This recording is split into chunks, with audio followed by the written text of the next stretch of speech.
du cas par cas.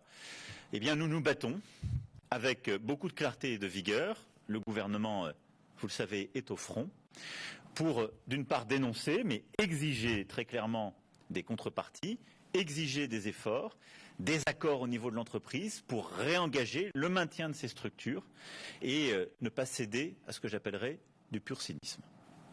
Ça va prendre une toute dernière question pour Rama Sophia Rajdi de USPA. Hello? Oui? Hello? Hi, bonjour, Monsieur le Président. Bonjour. J'ai une question à propos de China, s'il vous plaît. Est-ce que vous avez évoqué la route de la soie? Et si oui, est-ce que vous considérez que ce sera des relations de multilatéralisme? Alors nous ne l'avons pas évoqué cet après-midi, mais j'ai eu l'occasion de plusieurs fois l'évoquer en Chine ou ailleurs.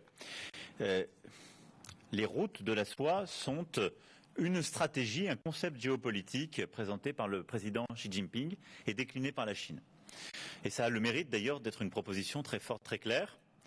C'est une proposition commerciale, industrielle, financière, géopolitique, qui consiste à nouer des partenariats géographiques le long en effet de cette route historique et en descendant vers l'Afrique.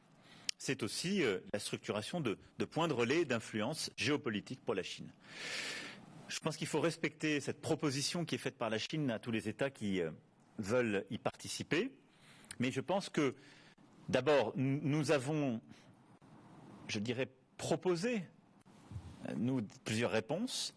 La première chose, c'est que ces routes de la soie soient des routes vertes, qui soient justement cohérentes avec nos engagements internationaux climatiques, en particulier ceux de la Chine.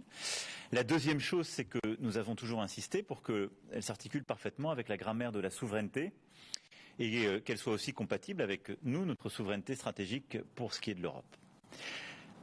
Enfin, je crois profondément que cela ne se substitue pas à ce qu'est le multilatéralisme, qui se joue sur un cadre neutre, équilibré, et qui n'est pas un projet proposé par un pays, mais qui est un fonctionnement collectif de toutes les nations sans hégémonie.